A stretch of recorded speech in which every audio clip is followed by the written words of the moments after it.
Boa noite a todos. Que a paz de Jesus se faça presente, no meio de nós. Sejam todos bem-vindos aí à Casa de Miramês, para mais um encontro, para mais um estudo. Hoje nós vamos fazer aqui com o tema, prece, diálogo com Deus. Quem vai fazer o estudo por nós é a nossa companheira Vilma. E vamos então aproveitar esse momento, para refletirmos um pouco o entendimento, dessa prece que vai ser falada para nós aqui. Tá bom, pessoal? Primeiro dia, do mês de janeiro, que nós estamos juntos aqui, um feliz ano novo para todos aí, muita paz e alegria, um ano cheio de prosperidade para todos. Vamos então acerenar nossos corações para nós fazermos a prece. Eu vou fazer a prece aqui. Essa prece, ela chama Oração Nossa, ela é de Emmanuel, psicografada pelo médium Francisco Cândido Xavier. E ela diz para nós o seguinte: Senhor, ensina-nos a orar sem esquecer o trabalho, a dar sem olhar a quem, a servir sem perguntar até quando, a sofrer sem magoar seja quem for, a progredir sem perder a simplicidade, a semear o bem sem pensar nos resultados, a desculpar sem condições, a marchar para a frente sem contar com os obstáculos, a ver sem malícia, a escutar sem corromper os assuntos, a falar sem ferir, a compreender o próximo sem exigir entendimento, a respeitar os semelhantes sem reclamar consideração, a dar o melhor de nós, além da execução do próprio dever, sem cobrar taxas de reconhecimento. Senhor, fortalece em nós a paciência para com as dificuldades dos outros, assim como precisamos da paciência dos outros para com as nossas dificuldades.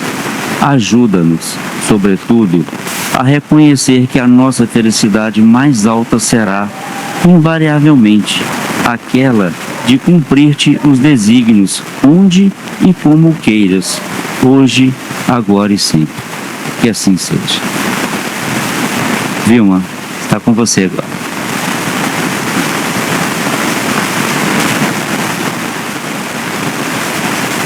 Boa noite a todos.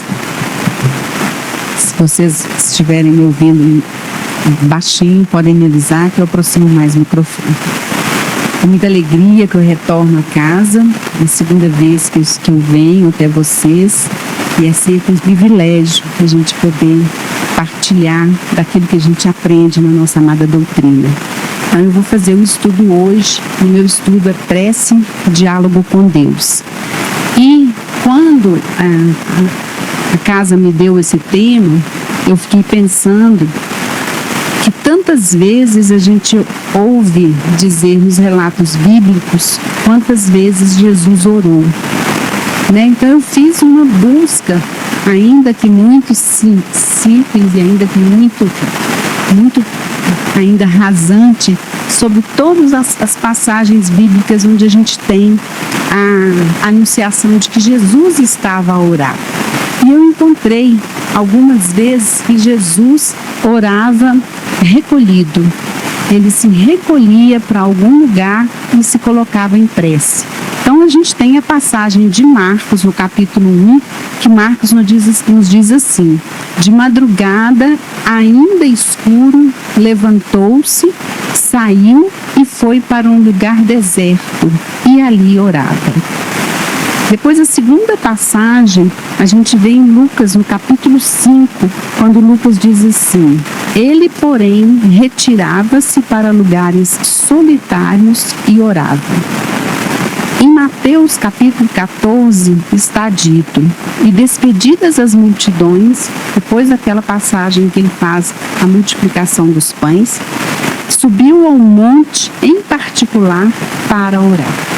Então, todas essas três passagens, elas mostram para a gente um Jesus que estava em recolhimento. E esse recolhimento de Jesus, ele é interpretado como um exemplo de concentração mental e de comunhão com o Pai. né, sinalizando para a gente que somos espíritas, trazendo essa compatibilidade de ideias de que, para que nós possamos orar e dirigir as nossas preces ao mais alto, nós precisamos então dessa sintonia vibratória. Uma outra passagem que a gente pode perceber que Jesus também se recolhe para orar é sempre quando ele tinha que tomar uma decisão importante. Então Jesus está em Lucas, tanto no capítulo 6 quanto no 9. No 6, Lucas diz assim: naqueles dias retirou-se para o monte a fim de orar e passou a noite inteira em oração a Deus. Então, lá no capítulo 9, no versículo 18, ele fala: estando Jesus a orar em particular e achando-se com ele os discípulos. Então essa passagem é aquela em que Jesus pergunta aos seus discípulos quem ele é. É uma passagem importante para a gente reconhecer como que Jesus construiu todo o seu legado pedagógico. E com essa postura, né, de orar antes de decisões importantes, Jesus vai nos mostrando que essas decisões elas devem ser precedidas de reflexão, oração e também escuta da nossa consciência.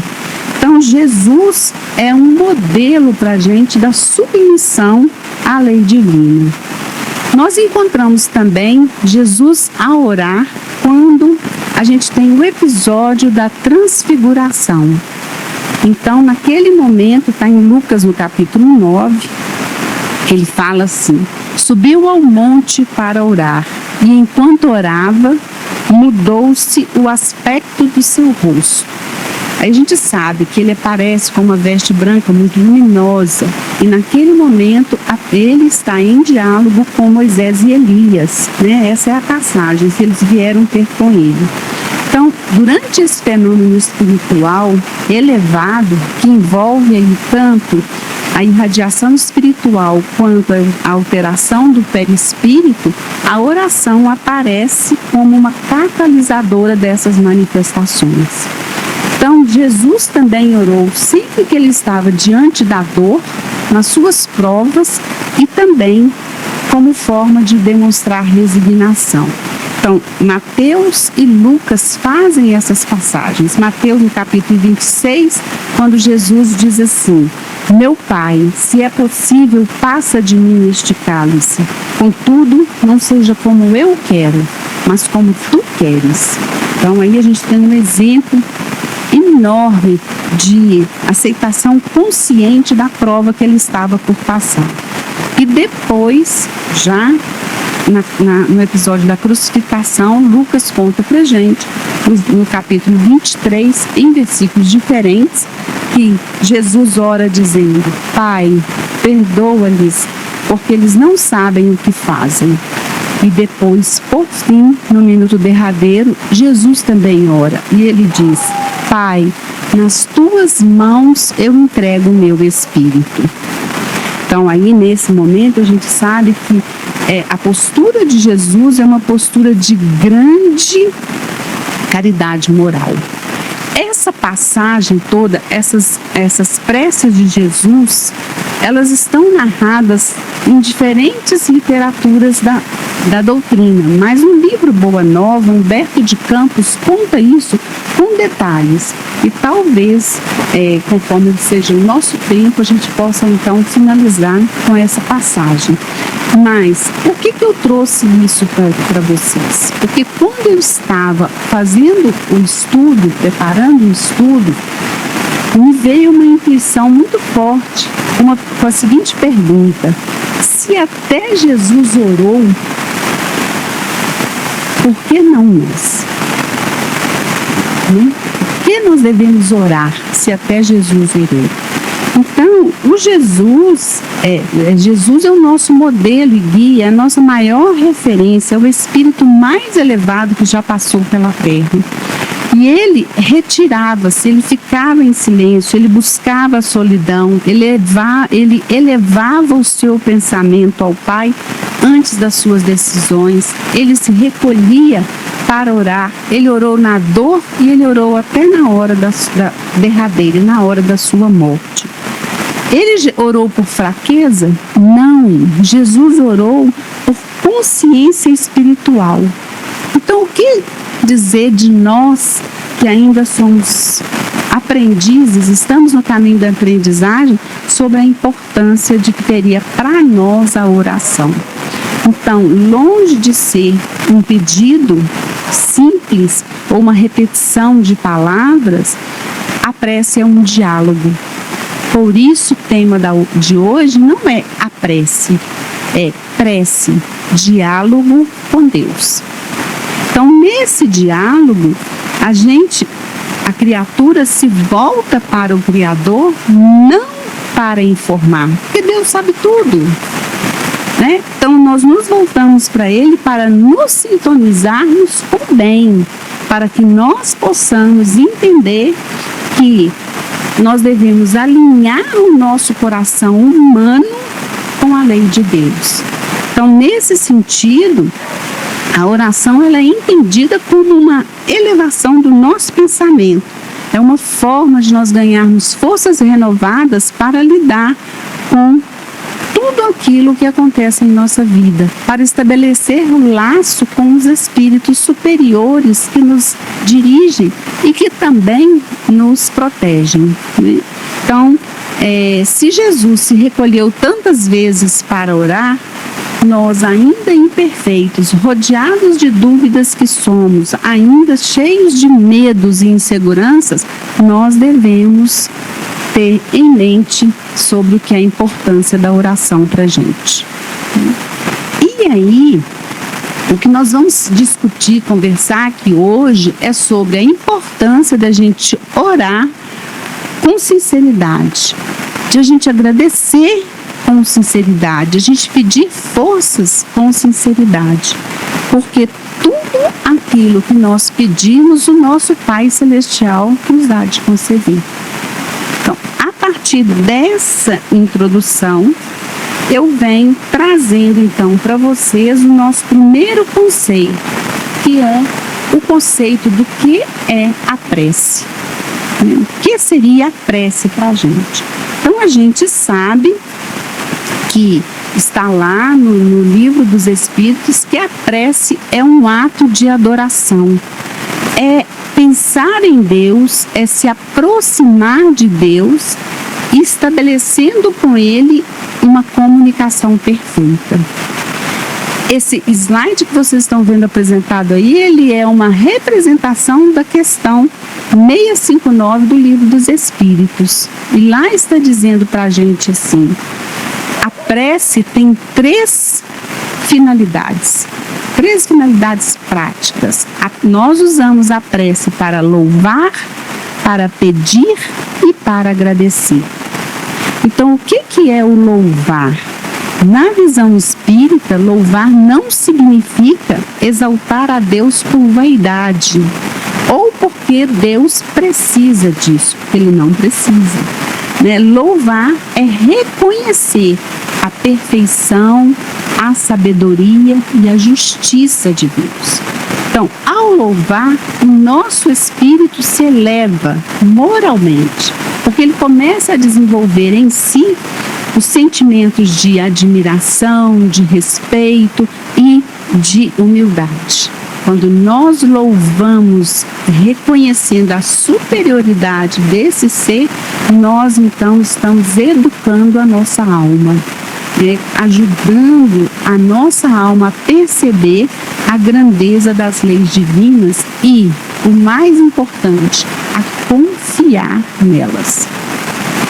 Quando nós pedimos, quando nós suplicamos, essa súplica também, ela não deve ser um apelo egoísta, um apelo que busque pelos favores materiais ou pela suspensão daquilo que nos acontece, das leis divinas. Estou passando um problema tão difícil, vou orar, eu vou pedir a Deus para me livrar disso. Ele mesmo nos deixou, Jesus nos deixou esse recado. Pai, se possível, afasta de mim esse cálice, mas se não, faça-se a tua vontade, não a minha. Então, aqui está a explicação do que é o pedir. Então, a prece que suplica, ela é legítima quando ela busca pedir por forças que nos deem a sustentação moral, pela resignação, que faça com que nós tenhamos a coragem, que busque pedir pela proteção espiritual ou pela orientação para que nós possamos saber como vamos agir, né? Qual é a melhor forma de agir diante daquela situação. E o agradecer dessa finalidade prática da prece é reconhecer as bênçãos que nós recebemos. Nós recebemos muitas, todos os dias. As bênçãos, elas não vêm soando com trombetas, elas aparecem no dia a dia, nas coisas pequenas. Então, a gente tem que agradecer as alegrias, as oportunidades, a gente tem que agradecer o aprendizado, a gente tem que agradecer as dores e as provas que nós enfrentamos, porque a gente sabe que tudo que nos ocorre tem um objetivo educativo. Nada vai nos ocorrer por acaso. Por isso que Paulo nos orientou: em tudo dai graças. Então, isso é agradecer. Nessa finalidade prática que a gente está vendo ali, e aí eu cito também uma parte do capítulo 9, da parte 2 do livro dos Médiuns, que Kardec está sinalizando que quanto maior a ação da prece será, tanto maior quanto mais fervorosa e sincera ela for. E a gente vai falar muito sobre sinceridade hoje, quando a gente fala de prece, né?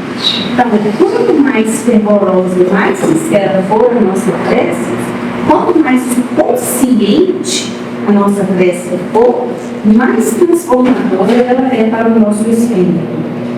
Porque ela nos permite ficar mais alinhados com o amor, com a caridade, com a justiça, e, por consequência, contribui para a nossa elevação espiritual.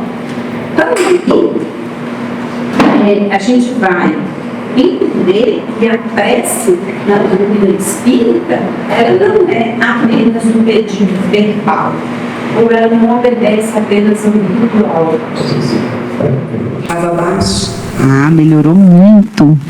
Eu falo baixo, viu, gente? Todo mundo reclama. Então, vocês podem me falar assim, ó, que aí eu já sei que vocês estão me sinalizando que eu estou falando baixo, tá? Então, assim, o que a gente tem a dizer sobre essa prece, né? Que ela é um instante em que o espírito se volta para dentro de si. É um instante em que a gente reconhece a nossa própria imperfeição e, com humildade, a gente vai buscar alinhar o nosso pensamento ao nosso sentimento e, por consequência, a nossa vontade de agir no bem. Então, a prece, eu costumo dizer que, como que ela funciona? Ela funciona como um farol a iluminar a nossa alma. Ela funciona como um calmante, porque ela pacifica e acalma o nosso coração. Eu estou no momento aflitivo, eu me ponho em prece e a pacificação vem, a brandura vem, né? E nos desperta também para a nossa responsabilidade espiritual. A gente vai falar muito sobre isso hoje. Então, o que a gente entende da prece? Que quando nós oramos, nós estamos assumindo conscientemente o nosso compromisso com a nossa transformação interior. E aí, eu queria partilhar com vocês uma parábola de Jesus, que ela nem sempre é utilizada para se falar da prece. Ela é muito utilizada quando a gente quer falar de orgulho. Mas eu entendo também que nesse momento aqui, é uma passagem que está em Lucas, no capítulo 8, nos versículos de 9 a 14. E ela fala assim: 2 homens subiram ao templo para orar, um fariseu e o outro publicano. O fariseu, de pé, orava interiormente deste modo: ó Deus, graças te dou, porque não sou como os demais homens, ladrões, injustos e adúlteros, nem ainda como este publicano. Jejuo 2 vezes na semana e pago os dízimos de todos os meus rendimentos. O publicano, porém, estando em pé de longe, nem ainda queria levantar os olhos ao céu, mas batia no peito, dizendo: ó Deus, tem misericórdia de mim, pecador. Aí Jesus termina a parábola dizendo assim: eu vos digo que este último, ou seja, o publicano, desceu justificado para a sua casa, o outro não, porque qualquer que a si mesmo se exalta será humilhado, e qualquer que a si mesmo se humilha será exaltado. Então, por que eu trago essa parábola? Primeiro que a gente vai pegar partes dela. 2 homens subiram ao templo a orar, um fariseu, o outro publicano. Então, o que é o templo? É uma casa de oração, é um lugar sagrado, um espaço destinado às práticas religiosas e à oração. Mas a gente também sabe que nós temos um templo íntimo, né? Esse nosso templo íntimo é o centro das nossas cogitações mais autênticas. Quando a gente está com o coração aberto para poder reconhecer, a gente está com as cogitações mais íntimas e mais autênticas. É quando a gente é muito mais verdadeiro com a gente mesmo. Os fariseus, por sua vez, eles faziam parte de uma seita judaica que era muito influente à época de Jesus. E eles tinham como princípio que eles depositavam toda a fé nas escrituras. Então, eles eram pessoas que praticavam as escrituras, eles eram muito presentes e faziam as práticas exteriores do culto. Mas também a gente sabia que, embora eles fossem muito zelosos com os princípios, eles mantinham alguns costumes muito dissolutos, inclusive o orgulho e a ânsia de dominação. Então, a gente percebe na fala do fariseu exatamente isso, quando ele diz: graças te dou porque não sou como os demais homens. Então, aí a gente vê um orgulho religioso, né? Um senso de superioridade e muita vaidade. Quando ele fala jejuo e dou o dízimo, ele está falando da autolouvação, do autoelogio. Por isso que ela é muito utilizada quando a gente fala sobre orgulho. Agora, quando ele se compara com o publicano, nós percebemos a sua imaturidade espiritual. Fica muito claro para a gente que o foco dele era na manifestação exterior do seu amor a Deus. Não estava dentro do coração dele. Estava naquilo que ele queria que as pessoas vissem. Era uma manifestação externa.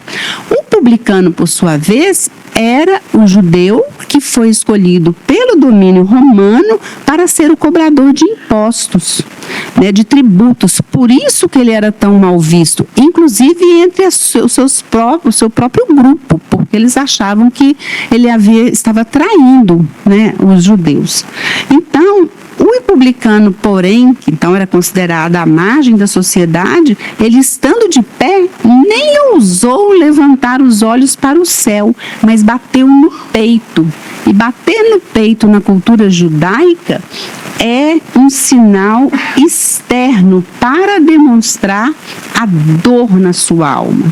Então, quando ele bate e fala: Deus, tem misericórdia de mim que sou pecador, ele está batendo no peito para poder sinalizar a dor enorme que vai em sua alma. Então, ele reconhece os seus defeitos e se angustia por eles. Então, essa parábola é trazida para que nós saibamos uma coisa: ao orar, o ser humano não modifica Deus. O que ele modifica é a si mesmo, abrindo-se à inspiração dos bons espíritos e fortalecendo-se moralmente para enfrentar as provas da existência. Então, quando a gente olha Emmanuel nesse livro aí, Pérolas do Além, no verbete prece, ele diz exatamente para a gente assim: é um recurso divino em nosso benefício. Deve ser cultivada não para que sejam revogadas as disposições da lei divina, mas a fim de que a coragem e a paciência inundem o coração de fortaleza nas lutas ásperas, porém necessárias. A alma, em se voltando para Deus, não deve ter em mente senão a humildade sincera na aceitação de sua vontade superior. Lá na parábola, Jesus disse que o publicano desceu justificado enquanto para sua casa, e o fariseu não. Então, a prece é a forma como nós oramos exerce uma ação sobre nós e sobre aqueles que nos rodeiam, que nos acompanham. E aí a gente tem de falar que nós somos acompanhados por uma nuvem de testemunhas, encarnados e desencarnados. Então, a prece age sobre nós e sobre aqueles que nos rodeiam. Então, com isso, a gente vai ter que falar sobre a ação da prece.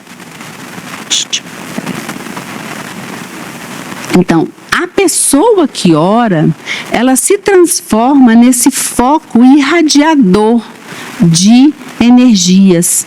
Essas energias salutares, saudáveis, benéficas, elas vão beneficiar tanto aquele quem ora, como aquele que se encontra em seu campo de ação. Então, quando nós estamos orando em nosso quarto, quando nós estamos orando em família, se nós estamos orando sozinhos em nosso quarto, nós estamos beneficiando a nossa família.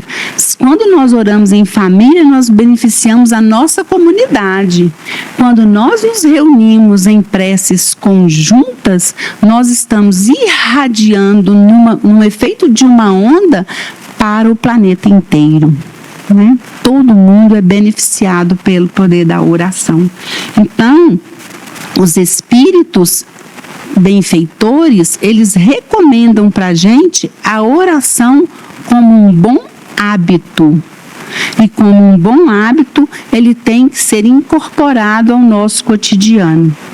Aí, nós vamos falar daqui a pouquinho, vamos antecipar uma fala que é importante agora também, para dizer assim, muitas vezes as pessoas falam, se é um hábito, então eu vou fazer isso rapidamente, vou fazer aqui depressa, eu vou orar, então maquinalmente eu entro em prece. Então ela não foi para o meu coração. Então essa irradiação dela, ela é bem menor, né? Ela não vai ter o alcance que ela poderia ter. Mas, de todo jeito, eu costumo dizer que é preferível orar maquinalmente do que não orar. Embora a gente saiba que esse momento é o momento da entrega, é o momento da comunhão, né? Então, Miramês, ele fala para a gente, né, que é o benfeitor dessa casa, ele fala para a gente que a prece é eficaz na medida em que ela é feita, ela é dita pelo coração. Quando ela é decorada e repetida mecanicamente, ela perde a sua força. E o que determina o valor de uma prece, de uma oração, não é o seu tamanho, a sua extensão. Nossa, eu vou orar agora. Nossa, orei hoje, fiquei 1 hora orando. Será que foi tão efetivo, foi tão eficaz você ter ficado orando 1 hora? Que foi essa 1 hora que você esteve presente nessa oração? Quanto tempo você esteve presente nessa oração? Então ele fala que não é nem a sua extensão e nem o uso de palavras bonitas, né, de palavras difíceis. Que quanto mais simples for essa prece, melhor, porque o que vale é a sua intenção. E é nisso que a gente tem que prestar atenção hoje, né? Então, aqui eu trouxe do Livro dos Espíritos. Lembram que o primeiro slide que eu apresentei, eu disse, foi baseado na questão 659 do Livro dos Espíritos, quando ela fala da louvar, agradecer e pedir. Agora, aqui nós temos a 658, uma antes dessa, que é a pergunta: a prece agrada a Deus?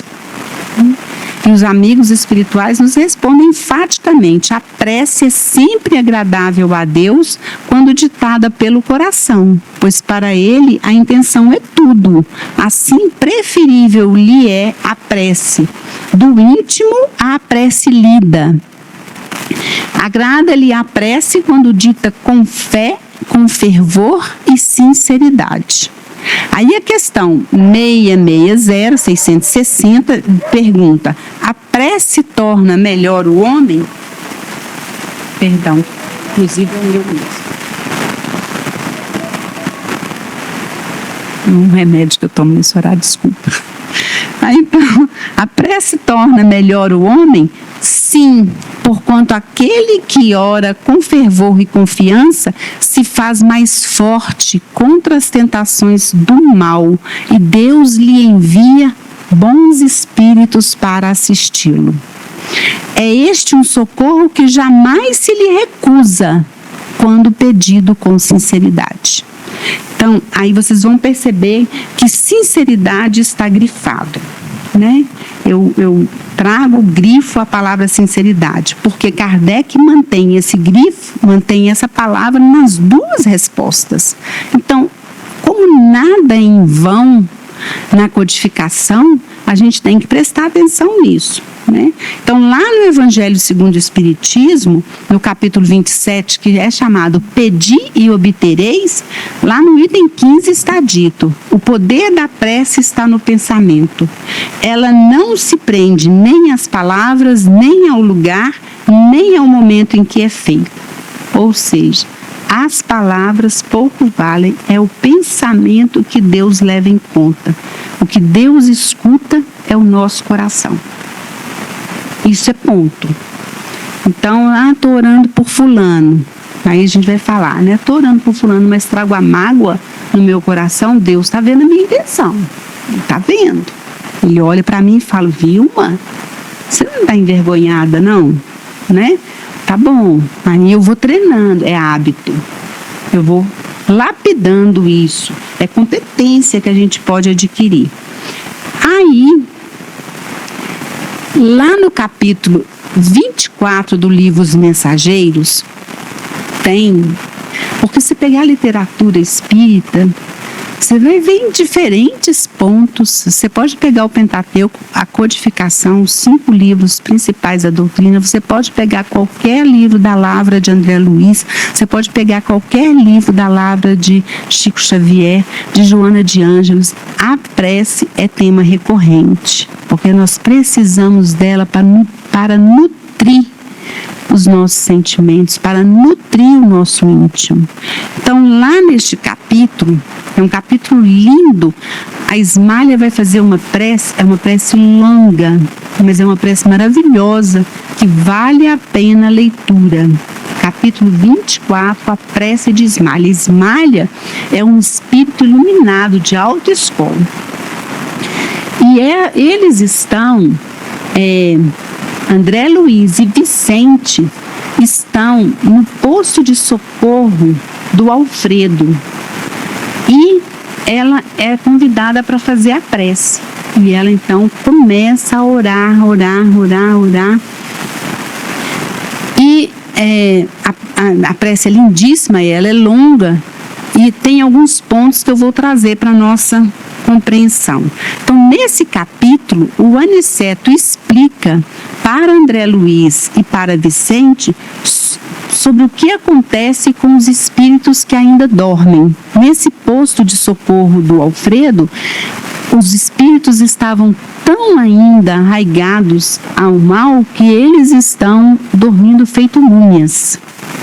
E a prece de Ismália desperta alguns, toca o coração de outros, eles fogem, assim, assustados com tamanha luz, e eles vão acontecendo várias coisas. Mas o que é importante para a gente saber aqui é que Aniceto pede aos aprendizes André Luiz e Vicente que eles repitam em pensamento cada expressão que é dita por Ismália, a fim de dar mais ritmo e harmonia ao verbo ao som e à ideia, numa só vibração. Prestem atenção, nosso companheiro iniciou a prece aqui na noite de hoje. Com certeza, quando acabar a minha apresentação aqui, o nosso estudo, ele fará a prece de encerramento. Então, nesse momento, se nós repetirmos mentalmente todas as falas desse companheiro que está vibrando em amor, em intenção, fazendo com que esse ambiente que já foi previamente preparado ainda seja mais nimbado de luz, nós contribuímos para transformar essa palavra em feixe de luz. Então, todas as vezes que eles se põem para orar antes, na abertura, no encerramento de uma reunião pública, é bacana que a gente faça esse exercício que o Aniceto ensina aos aprendizes. Eu estou falando de André Luiz e Vicente, né? São aprendizes assim como nós. Então, aqui no capítulo 24, o Aniceto fala sobre a prece. Ele fala: na prece nós encontramos a produção avançada de elementos força. Eles chegam da providência em quantidade igual para todos aos que se deem ao trabalho divino da intercessão. Mas cada espírito tem uma capacidade diferente para receber. Então, Aniceto está explicando que quando nós fazemos uma prece intercessória, quando nós estamos em diálogo com Deus, que a quantidade, aquilo que de bênção jorra sobre nós, jorra de forma igual, porque Deus fala, socorre o homem pelo homem e atende a alma pela alma. Mas cada um de nós vai receber isso de forma diferente, porque cada um de nós está num momento espiritual diferente, né? Aí, nesse capítulo, quando a Ismália ora, alguns espíritos são tocados e outros não são, comprovando o que o Aniceto está explicando aos aprendizes. Na sequência, no capítulo 25, ele fala dos efeitos da oração. Então, ele explica assim: o trabalho da prece é mais importante do que se pode imaginar no círculo dos encarnados. Nós não damos conta ainda de entender a importância da prece. Ele está dizendo isso. Não há prece sem resposta. Grifei para vocês lá. Não há. Pedi e obtereis. Não há prece sem resposta. Deus não nos deixa órfãos.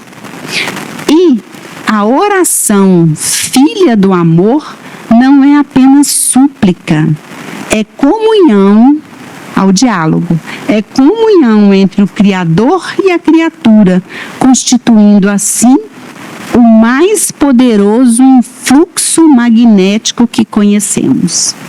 Olha a irradiação acontecendo, jorrando luz quando a gente está orando.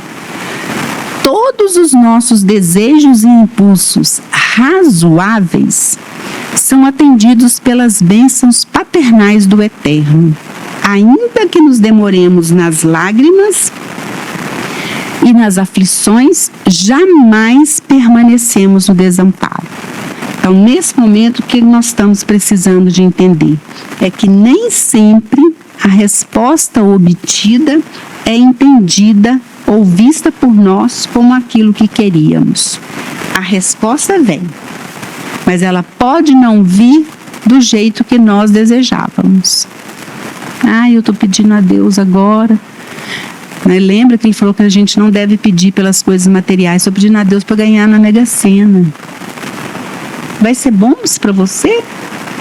Para a sua evolução espiritual, é disso que você precisa?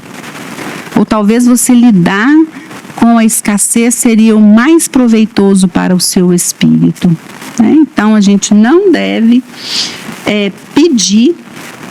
A gente pede, mas nem sempre a resposta vem do jeito que a gente espera, porque a providência divina sabe o que de fato nós precisamos. Ela sabe melhor do que nós o que é para o nosso bem. Por isso, muitas vezes a gente ora, pede, quando a gente recebe a resposta, a gente fala, mas não fui atendido, Deus não me ouviu. Ele ouviu, e a resposta que ele te deu era exatamente o que você precisa. Então, o que Deus considerar, se você se dirige a Ele com confiança, é a coragem, é a paciência, é a resignação. Então, vamos pensar nas grandes provas da vida. A doença, a perda de um ente querido, quando nós nos colocamos naquela situação de questionarmos. E aí a gente está orando pedindo ou a cura, ou pedindo que esse ente querido não se vá, que ainda não é momento, você não está preparado. E aí a gente começa a entender que Deus está dizendo assim, o melhor para esse espírito e o melhor para aqueles espíritos que estão ao seu redor é de que isso aconteça da forma como vai acontecer. E a gente ainda não consegue entender isso. O problema nosso está todo aí, né? Aí Miramês fala pra gente que, na verdade, soa mais como um alerta pedagógico, assim, né? Aqueles que fazem da prece uma ocupação, ocupando o tempo sem um real estudo de si, não alcançam o seu objetivo. Então, quando eu oro, eu preciso de olhar para dentro de mim, porque não tem essa também, de assim, pedir e obtereis, mas Deus espera que você faça a sua parte. Né? O que tens? O que fazeis de especial? Essas são as perguntas que nos são dirigidas. Então, todas as vezes que a gente orar, a gente tem que lembrar disso. Né? Aí a prece que educa é uma prece que desperta essa nossa consciência, que fala, eu estou fazendo, eu estou procurando melhorar, eu estou trabalhando no bem, eu estou servindo no bem, então eu agora quero pedir, eu uso meus bônus horas, eu quero pedir alguma coisa e vamos ver se Deus pode interceder em meu favor. Então, essa prece que a gente vai fazer não é por obrigação, mas nós devemos fazer dela um hábito, não uma obrigação, mas um hábito. Orar pela manhã, quando nós acordamos, iniciar o nosso dia agradecendo a Deus por aquilo que nós, temos sido honrados com, podemos ter aberto novamente os nossos olhos, mais uma oportunidade de aprendizado, mais uma oportunidade de crescimento, mais uma oportunidade de trabalho. E ao final do dia, orarmos por tudo aquilo que nos aconteceu. Assim como nos orientou Santo Agostinho, ao final do dia, fazei o seu exame de consciência. E veja onde você magoou o outro, o que você fez de ruim naquele dia, que amanhã você então vai se preparar para não repetir, para não fazer novamente. Então aí a gente tem uma maneira dita correta de orar. Regra? É uma norma? É um padrão? Não. É uma orientação que a gente tem. E a maneira correta de orar é orar em secreto. O que a gente chama de secreto? Mateus, no capítulo 6, explicou que Jesus disse assim para a gente: quando orares, não seja como os hipócritas que se comprazem em orar em pé nas sinagogas e às esquinas das ruas para serem vistos pelos homens. Mas tu, quando orares, entra no teu aposento e, fechando a tua porta, ora a teu Pai que está em secreto. Então, nós precisamos sempre de lembrar que essa oração, não tendo lugar, ela pode acontecer em qualquer espaço, né? Desde que eu entre para o meu quarto íntimo, para o meu aposento íntimo, para o meu coração, e eu comece a orar. Então, orar em secreto não quer dizer que eu tenho que ir orar escondido, mas que essa oração esteja partindo do meu foco de luz, que é o meu coração. E quando a gente for orar, que a gente use as orações simples, a conversa, o diálogo direto, não precisa de frase rebuscada, não precisa de oração difícil, não precisa.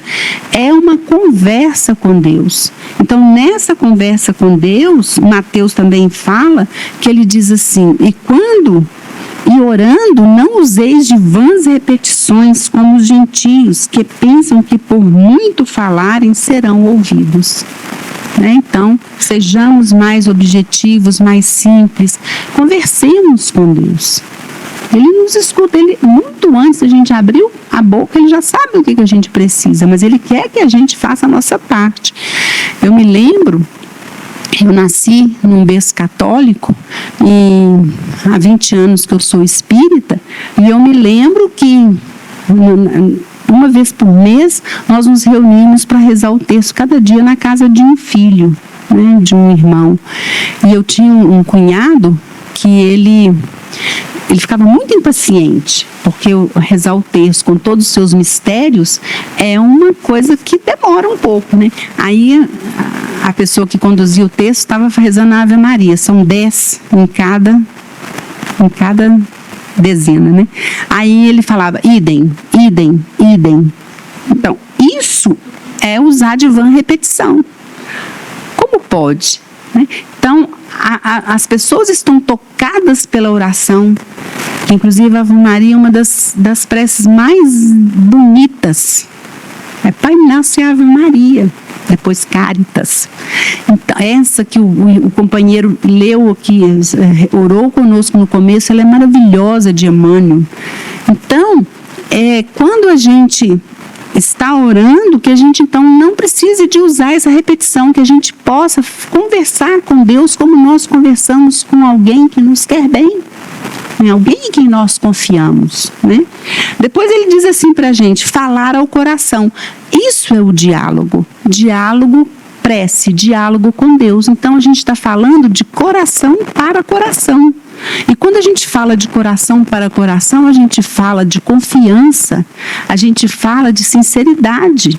Então, é um movimento muito natural quando a gente se coloca em prece. Depois ele diz assim, o inteligível aqui está sinalizando quando nós oramos em conjunto. Então, quando nós oramos em conjunto, que essas nossas preces sejam inteligíveis. Nós mantemos um grupo de oração desde a pandemia, primeiro dia da pandemia no Brasil, 13 de março, quando tudo fechou. Então, nossa casa fechou, né? Minha casa espírita é lá no bairro Prado, em Belo Horizonte, aí fechou e a gente começou a fazer um grupo de oração às 15 horas, todos os dias. Desde então, a gente tem, cada dia da semana, uma pessoa que faz essa oração. É uma oração em que a gente traz um trecho de Emmanuel, geralmente, Emmanuel, uma leitura, uma reflexão e vem a prece. Tem pessoas que, por uma coisa ser mais confortável, vão ler uma prece igual à prece de Emmanuel de hoje. Tem pessoas que falam, Senhor Jesus, nós te agradecemos por tudo aquilo que temos feito, que nós possamos, e vai falando, é natural. Então, a gente põe isso no grupo de WhatsApp e a gente irradia. São 73 pessoas todos os dias, às 15 horas, orando pelos doentes, pelos necessitados, etc. e tal. Então, e essas preces têm que ser inteligíveis para que a espiritualidade amiga consiga definir de fato o que nós estamos pedindo, por que nós estamos suplicando. E aí ele fala também que elas devem acontecer ante as dificuldades e provações, assim como Jesus fez. E aí a gente sabe que as dificuldades e provações, elas são muitas. Então, a gente vai passar uma boa parte da nossa vida rezando, orando uns pelos outros, né? E aí, ela também deve ter o perdão, a palavrinha mágica. Porque Jesus diz assim, quando estiverdes orando, perdoai, se tendes alguma coisa contra alguém, para que o vosso Pai que estás nos céus também vos perdoe as vossas ofensas. Marcos. E aí a gente fala, não parece contraditório que você esteja orando e você não perdoou aquele que te magoou, te ofendeu? Sim, por que parece? Porque você está rogando a misericórdia divina e ao mesmo tempo você não concede a misericórdia para aquele que te magoou. Então, sempre quando a gente for orar, a gente fala, e às vezes a gente vai ter que orar falando, Senhor Deus, só me perdoa, mas eu ainda não dou conta. Mas eu quero incluir tal pessoa na minha oração de hoje, porque eu estou me habituando a orar por ele, a dizer a Ele que eu estou me preparando para o perdão. Então, quando a gente faz isso, vai chegar um dia que você vai falar assim, gente, eu já oro por essa pessoa de forma tão natural. Por quê? Porque o perdão já se instalou no meu coração. Aquilo que ele fez não me machuca mais. Então, vai. Então, o perdão é nesse sentido, de que a gente sempre tem que buscar esse entendimento, de que nós ainda somos frágeis, falíveis, imperfeitos, mas a gente precisa se colocar a caminho. Então, a gente tem que usar isso como um recurso. E aí, no capítulo 27, que é um capítulo que também tem uma coisa interessante que a gente pode, no livro Calma, também do Emmanuel, Chico Xavier, Psicografia de Chico, no último capítulo desse livro Calma, é um livro pequeno, gostoso, são poucas lições. O Emmanuel também, ele fecha o livro com uma lição chamada Petições, se não me engano é isso, Petições é alguma coisa. E lá ele fala assim, em teus requerimentos à vida maior, formula-os com cuidado. E continua no trabalho que o mundo te conferiu, esperando pela manifestação do poder divino através das circunstâncias do caminho em que te encontras. Inquietação desnecessária atrasa o socorro previsto. Então ele está nos dizendo, coloquei nos braços de Deus, pedi a Jesus, entreguei.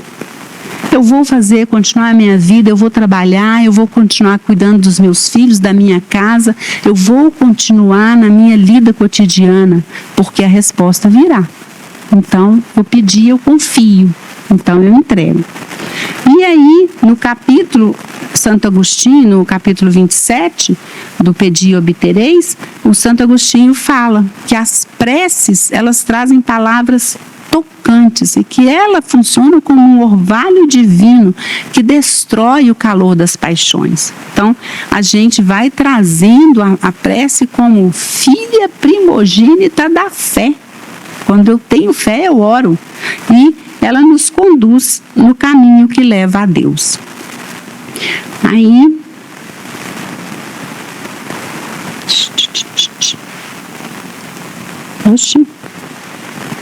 no culto, o livro Jesus no Lar, a primeira lição do livro Jesus no Lar, ele vai contar como Jesus, reunido na casa de Simão Pedro, ele faz uma série de perguntas para Simão Pedro sobre diferentes profissões. E depois ele diz para ele assim, então, se para que o oleiro possa trabalhar, se para o marceneiro possa entalhar, isso acontece, por que nós não nos preparamos para a oração? E aí ele vai orientando os discípulos, né? E a partir daquele momento ele institui o primeiro culto no lar cristão. A partir de então, eles se reúnem agora sim para orar. Então, eu queria trazer isso como uma referência para a gente entender a importância da gente orar em família. Se aqui ainda temos pessoas que não fazem o culto no lar, fica como uma valiosa impressão. O culto no lar, ele é importantíssimo para que nós possamos... A nossa casa se transforme em um ponto de luz. E esse ponto de luz, ele é útil para os amigos espirituais em suas tarefas de socorro no orbe terrestre. Nossa casa funciona como um ponto de luz. Em vários livros da literatura de André Luiz, ele fala sobre isso.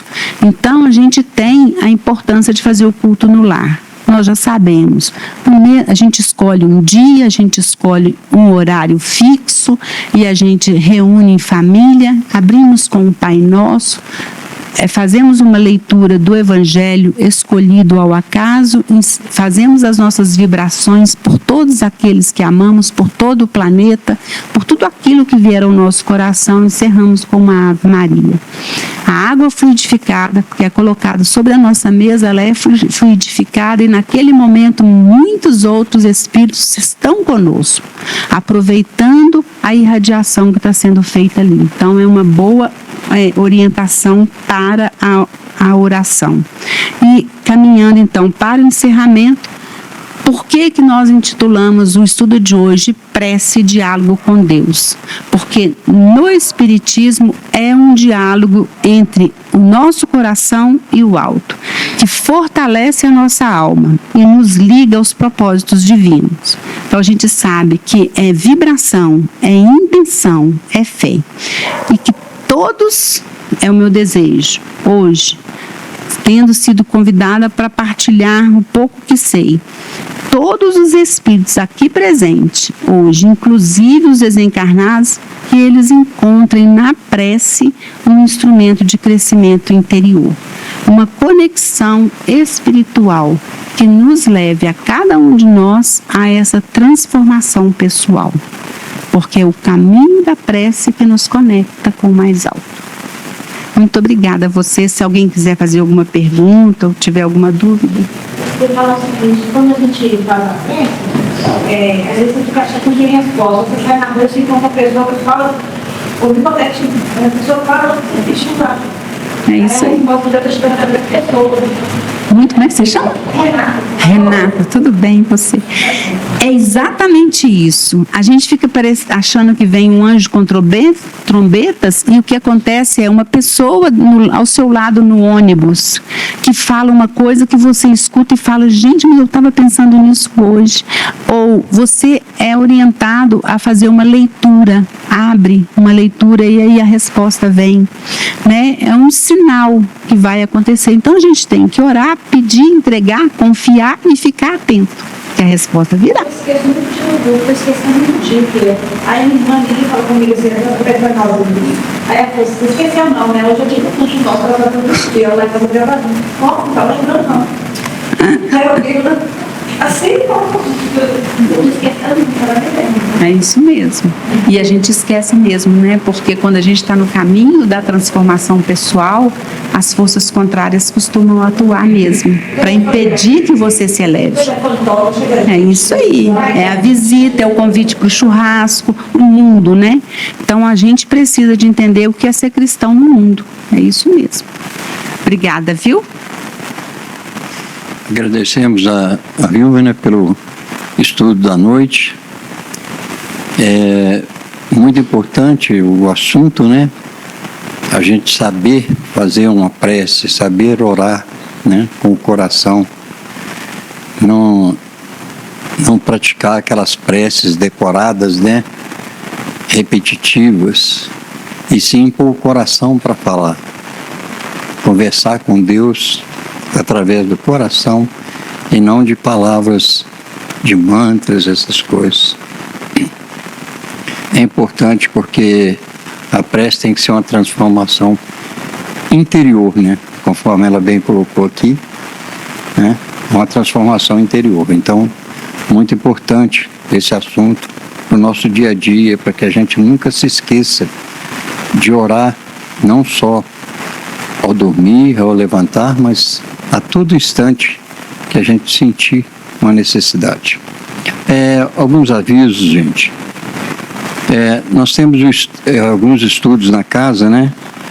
Tem um estudo introdução ao estudo do Espiritismo, que ocorre nas quartas-feiras, 19h45 às 21h15. Sobre o Evangelho segundo o Espiritismo, o Livro dos Espíritos e a introdução ao estudo do Espiritismo.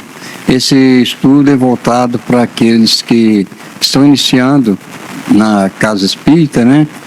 E pretendem crescer, progredir e adentrar em atividades na casa espírita. Então, é um curso bastante importante para aqueles que estão iniciando. E tem um curso para aqueles que já iniciaram, né, há mais tempo, que é o Evangelho Reditivo.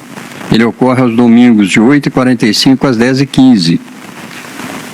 Sobre o Livro dos Espíritos e as obras básicas, né? E o Evangelho Reditivo, que é editado pela Federação Espírita Brasileira, pela FEB. Então, aqueles que quiserem aprofundar nos estudos, têm essas opções.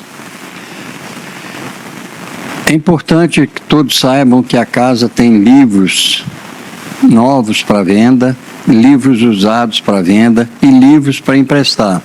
Então não há motivo para que a gente não pegue um livro que seja importante para o nosso crescimento, né, para o nosso aprendizado do Espiritismo e da vida, né?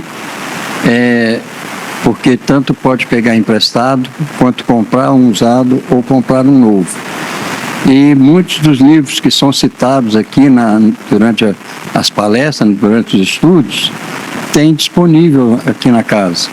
Então fiquem à vontade para procurar na biblioteca tudo aquilo que interessarem.